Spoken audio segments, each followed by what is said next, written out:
wabarakatuh. Alhamdulillahilladzi anzala al-Qur'an wa ja'ala ashrafa hadhihi al-ummati hamalatal Qur'an wa wa'ada man qara'ahu wa hafadhahu wa tadabbarahu bi a'lal janan. Allahumma salli ala nabiyyina wa maulana Muhammadin khairil anam wa ala alihi wa ashabihi wa man tabi'ahum bi ihsanin ila yaumil maqam. Ikhwafillah rahimakumullah, teman-teman teras dakwah dan juga seluruh, saya sebut adik-adik ya, yang semangatnya Masya Allah, wabil khusus Ustadz Istihsan Arif Al-Fudaili yang pada malam hari ini membersamai kita. Saya biasanya di sini sendirian, tapi kali ini bersama dengan Ustadz Istihsan. Dalam salah satu kaidah usul fikih sering kita dengarkan, idza wujidal ma batalatit tayammum. Apabila ditemukan air, maka tayamum seketika batal. Antum tahu kenapa kita tayamum? Karena tidak ada air. Tapi kalau ada air, maka tayamum seketika batal, sebagaimana batalnya wudu pada saat kita berhadas. Artinya apa? Kalau ada matahari, maka bulan dan bintang itu akan redup. Kalau tidak ada matahari, bulan dan bintang akan bersinar. Jadi kalau ada Ustadz Istihsan, saya redup. Kalau nggak ada Ustadz Istihsan, insya Allah bersinar. Alhamdulillah, malam hari ini kita diberi tantangan oleh teman-teman teras dakwah, yang sebetulnya saya yang memiliki tantangan untuk antum semuanya, terkait dengan era yang Masya Allah, kalau kita lihat saat ini begitu masif, medsos menjadi bagian yang tidak bisa dipisahkan dalam kehidupan kita. Bahkan kalau sampai HP kita walaupun sudah canggih, kalau tidak ada pulsanya, tidak ada pakai datanya, mungkin kita pingsan seketika ya. Jadi sekarang itu kalau kemana-mana kita bawanya bukan hanya bawa dompet, tapi juga bawa powerbank ya. Kemana-mana kita nyari sinyal, kemana-mana kita nyari paketan. Kenapa? Karena saking urgennya media sosial atau gadget dalam kehidupan kita. Maka secara tidak langsung ini bisa menjadi sebab kenapa kekhawatiran Rasulullah Shallallahu Alaihi Wasallam itu kian terbukti. Sebagaimana di dalam Al-Quran itu Rasulullah pernah mengadu kepada Allah, dan aduan Rasulullah ini diabadikan oleh Allah di dalam Al-Quran. Wa qala ar-rasulu ya Rabbi inna qaumi ittakhadhu hadzal qur'ana mahjura. Rasulullah mengadu kepada Allah, inna qaumi, sesungguhnya kaumku menjadikan Al-Quran itu sebagai sesuatu yang diabaikan, sesuatu yang mungkin ya jadi barang sekunder. Jujur ya, antum dalam sehari ini lebih sering pegang yang mana? Pegang Quran atau pegang mushaf Al-Quran? Coba yang di sini ya, tinggal separuh ini. Yang bawa Quran angkat tangan. 5 orang. Yang bawa HP angkat tangan. Semuanya. Ada nggak yang tidak bawa HP? Bahkan kita rela walaupun sudah 3 kilo jarak dari rumah, begitu merogoh-rogoh saku kok HP-nya ketinggalan, rela kembali nggak? Kembali gitu. Tapi kalau kita ketinggalan Al-Quran, Al-Quran kita tinggal di rumah walaupun sudah jauh, bahkan jangankan jauh, dekat saja kita tidak akan kembali. Kenapa? Di masjid sana Qurannya masih banyak. Alasannya ada saja, saya sudah hafal kok meskipun Al-Ikhlas. Kan baca Al-Ikhlas 3 kali pahalanya sama seperti mengkhatamkan sekali Al-Quran. Sehingga yang dibaca Al-Ikhlas terus sampai sholat 5 waktu yang dibaca Al-Ikhlas, Al-Ikhlas, Al-Ikhlas. Alasannya kenapa? Karena ingin mendapatkan keberkahan Al-Quran, atau ingin mengikuti apa yang dulu dilakukan oleh sahabat Rasulullah SAW. Seorang sahabat yang setiap ngimami selalu membaca Al-Ikhlas. Mau sholat maghrib, isya, subuh selalu Al-Ikhlas. Tapi jangan ditiru saat Islam. Nanti ngimami di sini Al-Ikhlas. Kalau dulu sahabat ini selalu membaca surat Al-Ikhlas, dilaporkan kemudian kepada Rasulullah. Ketika dilaporkan kepada Rasulullah, dipanggil sahabat itu. Beliau bertanya, betulkah engkau selalu mengimami ya, kaummu dengan surat Al-Ikhlas? Apa yang menyebabkan engkau selalu membaca surat Al-Ikhlas? Tanya Rasulullah kepada sahabat tersebut. Sahabat itu kemudian menjawab, wahai Rasulullah, demi Allah, tidak ada yang menghalangiku untuk membaca surat Al-Ikhlas kecuali karena aku betul-betul mencintai Al-Ikhlas. Sebab Al-Ikhlas itu ayatun min ayatir Rahman, salah satu ayat yang juga menyebutkan sifat-sifat Allah yang Maha Rahman.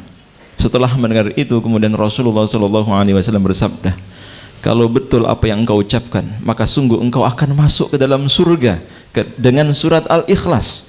Dalam riwayat yang lain disebutkan, sungguh Allah mencintaimu karena engkau mencintai surat Al-Ikhlas. Masya Allah, baru satu surat Al-Ikhlas saja sudah dicintai oleh Allah, apalagi surat-surat yang lain. Tapi jangan kemudian ditiru ya. Maghrib setelah Al-Fatihah Al-Ikhlas, Isya setelah Al-Fatihah Al-Ikhlas, Subuh setelah Al-Fatihah Al-Ikhlas, seolah-olah Al-Quran itu isinya hanya Al-Ikhlas saja. Maka malam hari ini insya Allah saya tidak sendirian, saya akan bersama dengan Ustadz Isisan yang lebih banyak menyampaikan motivasinya untuk kita semua. Mudah-mudahan setelah kita termotivasi untuk bisa lebih dekat dengan Al-Quran, ada perubahan yang signifikan, terutama perubahan baik itu bacaan maupun perubahan jumlah hafalan ya. 2018 dengan 2019 jumlah hafalannya bertambah atau berkurang? Bertambah atau berkurang? Atau stagnan karena memang belum punya hafalan. Mudah-mudahan bertambah ya, nak ketang satu surat atau satu juz. Tayyib. Sering saya sampaikan ya, bahwa ketika seseorang itu bersama dengan Al-Quran, maka pada saat itu dia menjadi orang terbaik yang ada di dunia ini, termasuk antum semua ya. Ikhwan akhwat, semua yang ada di tempat ini adalah orang yang terbaik, kata Nabi. Khairukum man ta'allamal Qur'ana wa 'allamahu. Sebaik-baik kalian adalah orang yang senantiasa mempelajari dan mengajarkan Al-Quran. Tapi lebih dari itu, kita menjadi orang yang terbaik karena Al-Quran itu sendiri. Sebab suatu malam, di mana malam itu dipilih oleh Allah sebagai malam diturunkannya Al-Quran, maka malam itu menjadi malam yang paling mulia, malam yang lebih baik daripada 1000 bulan. Malam itu disebut dengan Lailatul Qadar, malam yang penuh dengan kemuliaan. Begitu pula ketika Allah menurunkan Al-Quran di sebuah negeri, di sebuah kota, Makkah dan Madinah, maka Makkah dan Madinah sebagai tempat diturunkannya Al-Quran itu menjadi kota atau negeri yang terbaik. Wa hadzal baladil amin, negeri yang aman. Begitu pula ketika Allah menurunkan Al-Quran di suatu bulan, bulan itu menjadi bulan yang mulia, namanya bulan suci Ramadan. Malaikat yang Allah perintahkan untuk menyampaikan wahyu, menyampaikan Al-Quran juga menjadi malaikat yang mulia. Sebaik-baik malaikat Ruhul Kudus, Ruhul Amin, yaitu malaikat Jibril alaihi salam. Begitu pula dengan manusia yang Allah Subhanahu wa taala turunkan kepadanya Al-Quran menjadi manusia yang sangat mulia. Khairul bashar, khairul anam, Rasulullah sallallahu alaihi wasallam. Maka bagaimana Al-Quran tidak menyebabkan seseorang menjadi mulia ketika Al-Quran itu diturunkan kepadanya? Jadi antum malam ini adalah orang yang paling mulia, orang yang dimuliakan oleh Allah sebagaimana Allah memuliakan malam Lailatul Qadar, sebagai Allah memuliakan bulan Ramadan, sebagai Allah memuliakan kota Makkah Madinah, sebagaimana Allah memuliakan Rasulullah sallallahu alaihi wasallam. Takbir. Ya, walaupun sedikit takbirnya lebih keras daripada jumlah yang banyak. Baik, selanjutnya Ustaz Isisan akan menyampaikan taujih, motivasi kepada kita sebelum kita memberikan tantangan kepada antum semua. Silahkan Ustaz.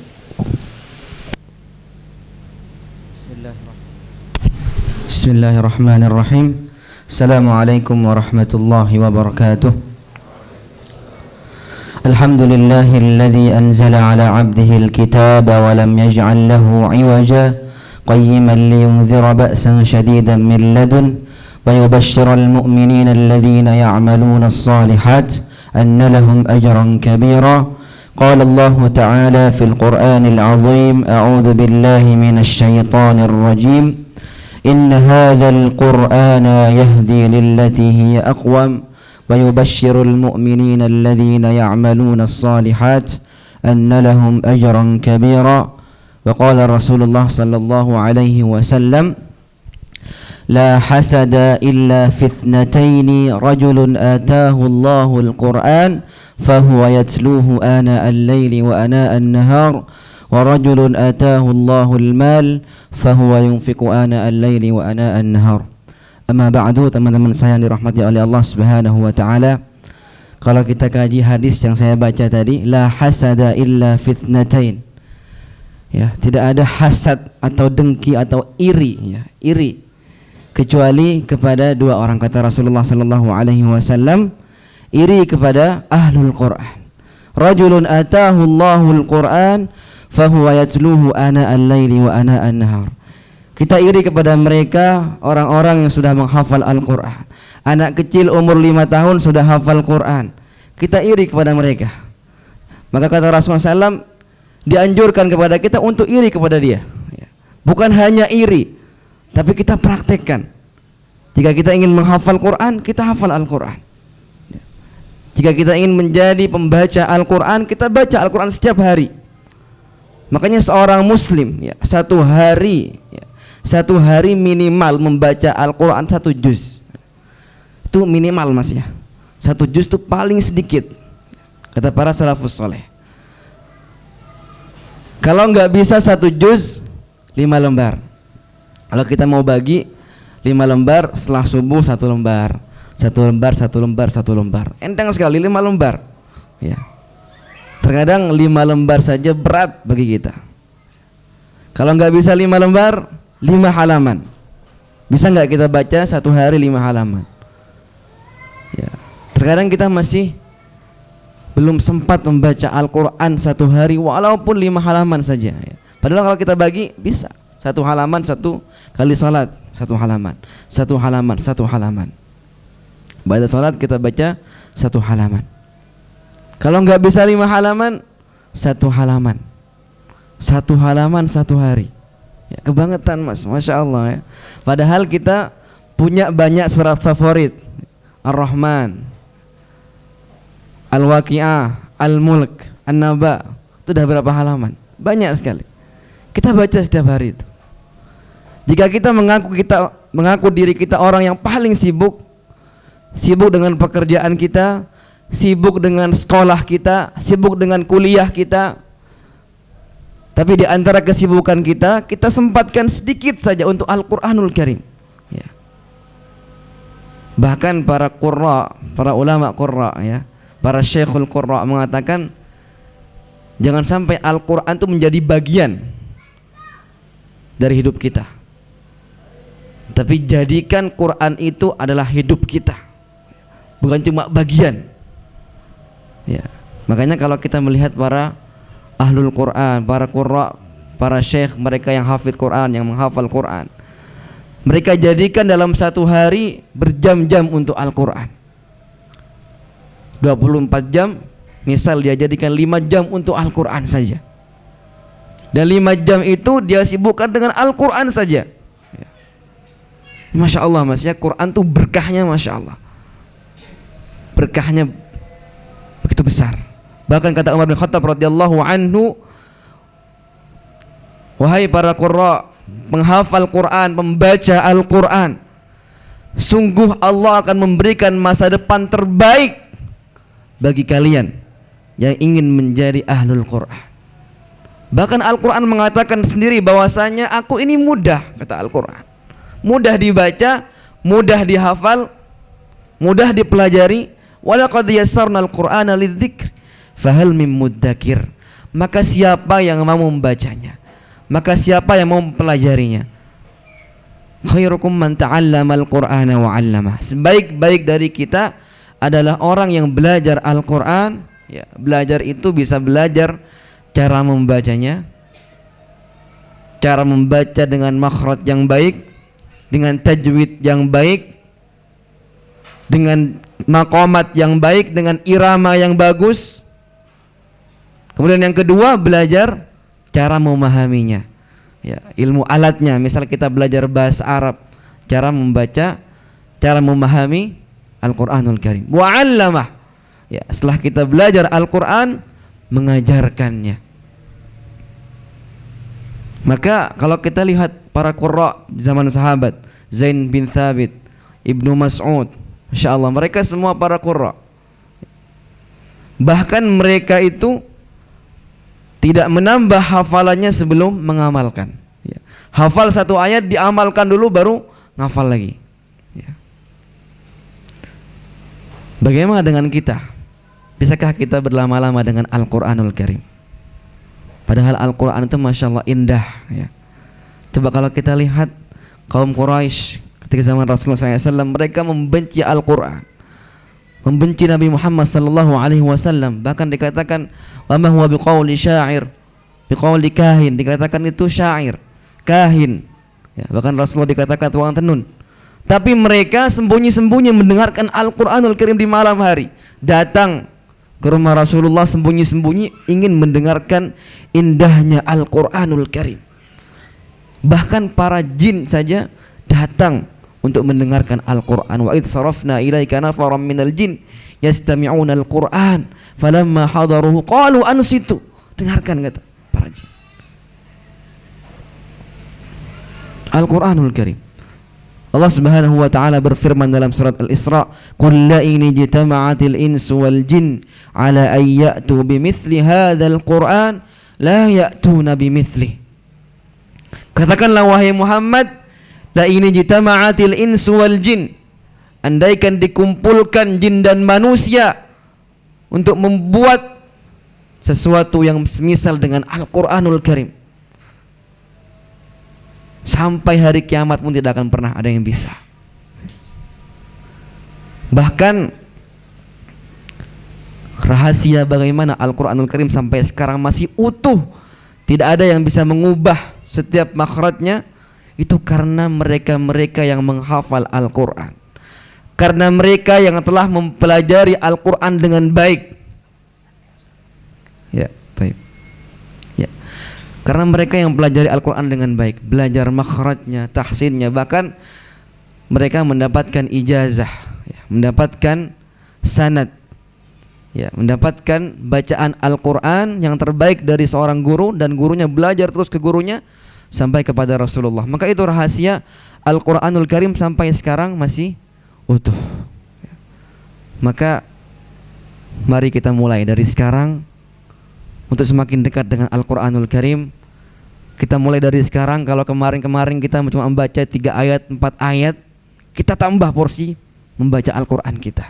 Ya.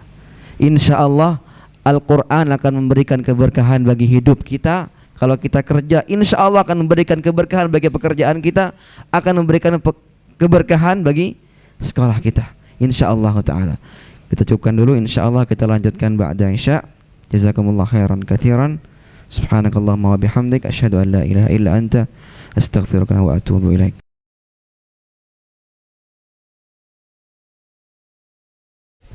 Bismillah, assalamualaikum warahmatullahi wabarakatuh. Di segmen kedua ini ada beberapa hal yang ingin saya sampaikan terkait dengan husnul ta'amul ma'al Quran. Bagaimana kita bisa lebih memperbaiki hubungan atau interaksi kita dengan Al-Quran.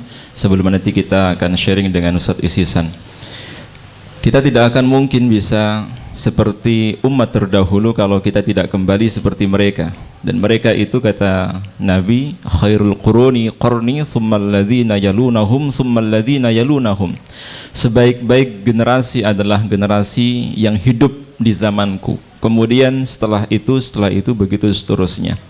Karenanya para ulama mengatakan la yusliha hadhil ummah illa ma aslaha awwalaha. Tidak akan mungkin umat ini bisa menjadi lebih baik kalau kita tidak kembali mengikuti bagaimana interaksi mereka dengan Al-Quran. Jadi tidak akan mungkin kita bisa mendapatkan keberkahan Al-Quran itu kecuali kita melakukan apa yang dilakukan oleh para sahabat dalam memperlakukan Al-Quran. Nah, masalahnya adalah bagaimana para sahabat itu memperlakukan Al-Quran. Seperti apa sih mereka memperlakukan Al-Quran? Ini menarik. Apakah cara mereka memperlakukan itu masih relevan dengan kehidupan dalam konteks kekinian? Kalau kita menelisik lebih jauh, para sahabat radhiyallahu anhum ajma'in, salah satunya adalah murid langsung Rasulullah SAW yang bernama Jundub bin Junadah. Beliau mengatakan, pada saat kami masih muda bersama dengan Rasulullah Shallallahu Alaihi Wasallam, seperti antum semua masih muda-mudi, kecuali satu yang paling belakang agak sepuh. Tapi begitu sampai sini kembali jadi muda lagi. Jundub bin Junadah mengatakan, ketika kami masih muda, ketika kami bersama dengan Rasulullah Shallallahu Alaihi Wasallam, kami belajar iman terlebih dahulu sebelum kami belajar Al-Quran. Ketika Rasulullah mengajarkan Al-Quran kepada kami, maka iman kami bertambah. Jadi mereka sebelum belajar Al-Quran, terlebih dahulu mereka mempelajari iman. Masya Allah, luar biasa. Salam Pramuka. Hari Pramuka Nasional sekarang. Masya Allah.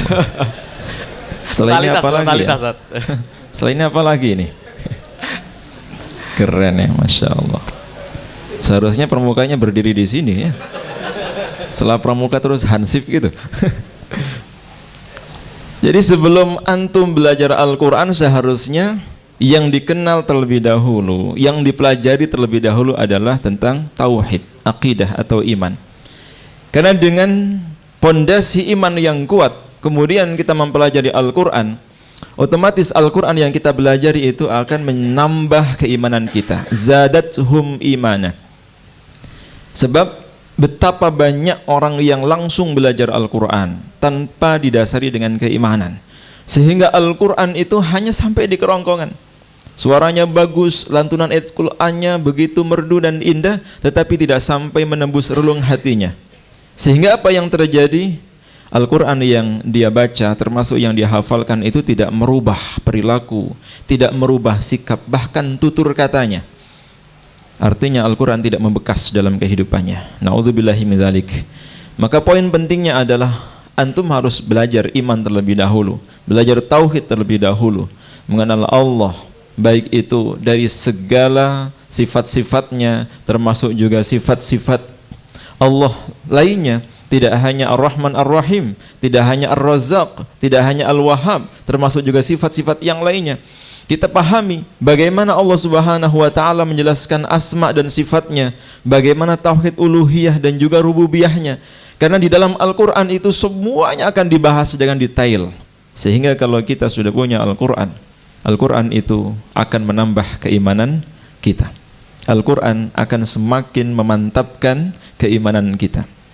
Jangan sampai Al-Qur'annya bertambah, hafalannya bertambah, kemampuan berinteraksi dengan Al-Quran bertambah, tetapi tidak menambah keimanannya atau tidak menambah ketakwaannya kepada Allah. Kemudian yang kedua, para sahabat radhiyallahu anhum ajma'in, ketika mereka hidup bersama dengan Rasulullah sallallahu alaihi wasallam, mereka menjadikan Al-Quran itu sebagai risalah. Risalah itu surat cinta dari Allah Subhanahu wa taala. Kalau kita memperlakukan Al-Quran sebagaimana surat kalau zaman dulu, ketika saya masih kecil belum ada WA, belum ada IG, belum ada email, belum ada ya. Sudah ada tapi mungkin saya belum punya. Sekarang Masya Allah pakai DM segala ya. Sebentar lagi Ustaz Isisan banyak yang nge-DM pasti. Ada inbox, ada WA, ada SMS dan seterusnya. Kalau kita mendapatkan SMS dari seseorang yang kita anggap spesial misalnya, atau kita dulu mendapatkan surat warnanya pink ya, aromanya harum, banyak bunga-bunganya gitu, kira-kira gimana perlakuan kita? Apakah kita taruh di lantai atau kita letakkan begitu saja? Tidak mungkin. Pasti nerimanya dengan penuh kehati-hatian, disimpan, dibawa kemanapun, sampai tidur pun suratnya ditaruh di bawah bantal. Saking kita sayangnya. Begitu pula seharusnya kita memperlakukan Al-Quran. Kalau kita menganggap bahwa Al-Quran itu adalah risalah atau surat cinta dari Allah Subhanahu wa taala, kita mungkin seperti yang dikatakan oleh Hasan Al-Basri. Hasan Al-Basri rahimahullah mengatakan, kami senantiasa merindukan Al-Quran. Di waktu malam kami tadabburi Al-Quran, dan di waktu siang kami amalkan Al-Quran. Ulama salaf terlebih dahulu menjadikan malamnya itu sebagai sarana untuk tadabbur. Terus menerus mereka merenungkan keagungan Al-Quran. Dari hasil perenungan itu kemudian pagi harinya mereka amalkan. Ini potret kehidupan salaf. Seperti yang tadi disampaikan Ustadz Istihsan, apa yang dikatakan oleh Abdullah ibn Mas'ud radhiyallahu anhuma. Apa yang dikatakan oleh beliau? Abdullah ibn Mas'ud radhiyallahu anhuma mengatakan bahwa Al-Quran itu ketika diturunkan oleh Allah kepada Rasulullah sallallahu alaihi wasallam, kemudian diajarkan oleh Rasulullah kepada para sahabat, tidak banyak yang diajarkan oleh Rasulullah kepada mereka, dan tidak banyak yang mereka pelajari, kecuali hanya sekitar 10 ayat. Tetapi 10 ayat yang mereka pelajari itu tidak bertambah kecuali mereka sudah benar-benar memahami dan mengamalkannya.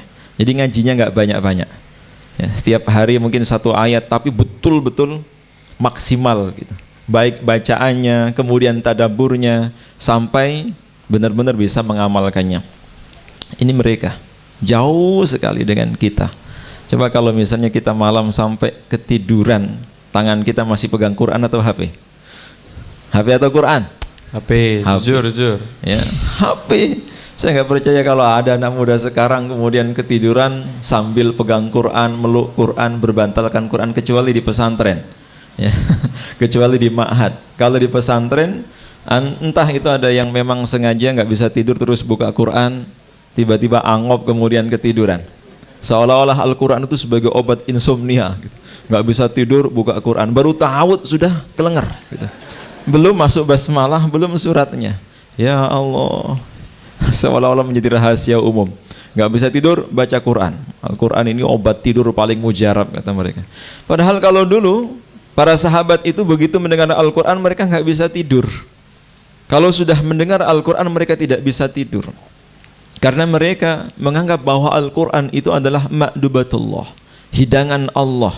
Mereka bisa menikmati, bahkan mereka lebih menikmati bacaan Al-Quran, mereka lebih menikmati mempelajari Al-Quran daripada nyeruput kopinya TD ini. Saya belum merasakan. Mereka lebih menikmati bacaan Al-Quran daripada nonton. Mereka lebih menikmati bacaan Al-Quran daripada ngobrol. Kenapa? Karena hati mereka sudah bisa merasakan keagungan Al-Quran. Nah, maka kita tidak akan mungkin sesuai dengan apa yang disabdakan oleh Rasulullah, innallaha yarfa'u bihadzal kitabi aqwaman wa yadh'u bihi akharin. Sesungguhnya Allah akan mengangkat derajat, Allah akan memberikan atau mengembalikan kemuliaan umat ini sebagaimana yang diraih umat-umat terdahulu. Tidak akan mungkin kecuali kembali kepada Al-Quran. Dan begitu pula Allah akan merendahkan umat ini disebabkan oleh Al-Quran. Kalau kita kembali kepada Al-Quran, maka Allah akan memuliakan dan memberikan izzahnya kepada kita. Begitu pula sebaliknya. Jadi jangan jauh-jauh kita bicara tentang kebangkitan. Orang kita aja jarang baca Quran gitu. Bagaimana mungkin ghirrah kita bertambah, iman kita bertambah kalau kita jarang berinteraksi dengan Al-Quran? Banyak yang hafal lagu-lagu daripada hafal ayat-ayat Al-Quran. Kemana-mana telinga kita pasti nempel itu dengan headset. Siapa itu? Siapa itu? Didengar ternyata lagu India. Ya Allah, gimana kita bisa dekat dengan lagu Al-Quran? Korea. Termasuk sekarang ya, K-pop, Blackpink, naudzubillahi min dzalik. Padahal ini merupakan salah satu ya sebab kenapa kita semakin jauh dari Al-Quran. Kalau saya dulu dari SMP sudah di pesantren tahfiz, meskipun belum selesai, terus melanjutkan ke SMA, menghafal lagi sampai selesai. Kalau Ustadz Istihsan ini umur 15 tahun sudah selesai 30 juz. Di SMP sudah langsung selesai 30 juz. Dan di pesantren itu ya, salah satu penghalang terbesar bagi hafalan itu adalah musik. Betul. Sebagaimana dikatakan oleh para ulama salaf, kalau kita sudah merasakan keasyikan dengan musik, maka kita akan jauh dengan Al-Quran. Kalau seseorang itu sudah senang dengerin musik, udah, dia akan merasakan kebosanan bersama Al-Quran. Tapi kalau telinganya sudah terbiasa mendengarkan Al-Quran, dia tidak akan bisa menikmati musik seindah apapun, baik itu intonasinya maupun iramanya. Maka kita tergantung di posisi yang mana. Kalau kita lebih sering membaca Al-Quran, mendengar Al-Quran, kita akan merasa lebih menikmati bacaan Al-Quran daripada selain Al-Quran. Ini mereka para sahabat radhiyallahu anhum ajma'in dalam memperlakukan Al-Quran.